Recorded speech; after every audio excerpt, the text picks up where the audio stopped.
Welcome to SS TV5 ప్రేక్షకులకు నమస్కారం. కేంద్రంలో బీజేపీ నరేంద్ర మోడీ ప్రభుత్వం కార్మిక వ్యతిరేక నల్ల చట్టాల అమలుకు నిరసనగా నేడు జీడిమెట్ల పారిశ్రామిక ప్రాంతంలో సమ్మెలో పాల్గొన్న కార్మికులు 29 కార్మిక చట్టాలను పునరుద్ధరించాలని, 4 లేబర్ కోడ్లను రద్దు చేయాలని, 8 గంటల పని దినాన్ని అమలు చేయాలని, కనీస వేతనం 26,000 రూపాయలు ఇవ్వాలని నేడు జీడిమెట్ల పారిశ్రామిక ప్రాంతం మీదుగా సాగర్ హోటల్ చౌరస్తా వరకు కార్మిక సంఘాల ఏఐటియుసి, సిఐటియు, టిఐఐసియు ఆధ్వర్యంలో భారీ ర్యాలీ నిర్వహించారు. 139 సంవత్సరాల క్రితం 8 గంటల పనిదినం కోసం ఎంతోమంది కార్మికులు తమ ప్రాణాలను తృణప్రాయంగా అర్పించిన ఫలితంగా ఇంటర్నేషనల్ లేబర్ ఆర్గనైజేషన్ 8 గంటల పని దినాలను ప్రపంచవ్యాప్తంగా అమలు చేయాలని ఆదేశించింది.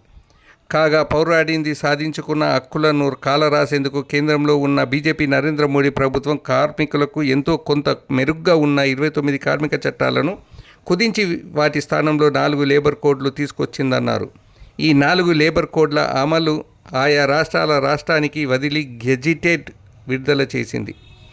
2024 ఎన్నికల తర్వాత ఆయా రాష్ట్రాల్లో బీజేపీ కూటమి ప్రభుత్వాలు కొత్తగా తీసుకువచ్చిన 4 లేబర్ కోడ్లను అమలు చేస్తున్నాయి. ఈ 4 లేబర్ కోడ్లలో భాగంగా 10 నుంచి 12 గంటల పని దినాలు అమలు జరిపేందుకు ఇటీవల కర్ణాటక ప్రభుత్వం పచ్చజెండా ఊపింది అన్నారు. ఏపీ చంద్రబాబు కూటమి ప్రభుత్వం కేబినెట్ సమావేశంలో దీనికి ఆమోదముద్ర వేసిందన్నారు. ఈ బిల్లు కనీసం పని దినం 10 గంటల నుంచి 12 గంటలకు నిర్ణయించడం సిగ్గుచేటన్నారు. అలాగే తెలంగాణ ప్రభుత్వం సైతం 10 గంటల నుండి 12 గంటలు పని దినాలు అమలుకు ఉత్తర్వులు జారీ చేయడం, యాజమాన్యాలు తమ అధిక లాభాల కోసం కార్మికులు, ఉద్యోగుల మీద ఏండ్ల తరబడి శాశ్వత ప్రతిపాదికన విధులు నిర్వహిస్తున్నప్పటికీ వారికి కాంట్రాక్టు ప్రతిపాదికన తక్కువ వేతనాలు చెల్లిస్తున్నారని తెలిపారు. 4 లేబర్ కోడ్లు దేశవ్యాప్తంగా పూర్తి స్థాయిలో అమలు జరిగితే వివిధ రంగాల కార్మికులు, ఉద్యోగుల జీవితాలు దుర్భరంగా దిగజారుతాయన్నారు.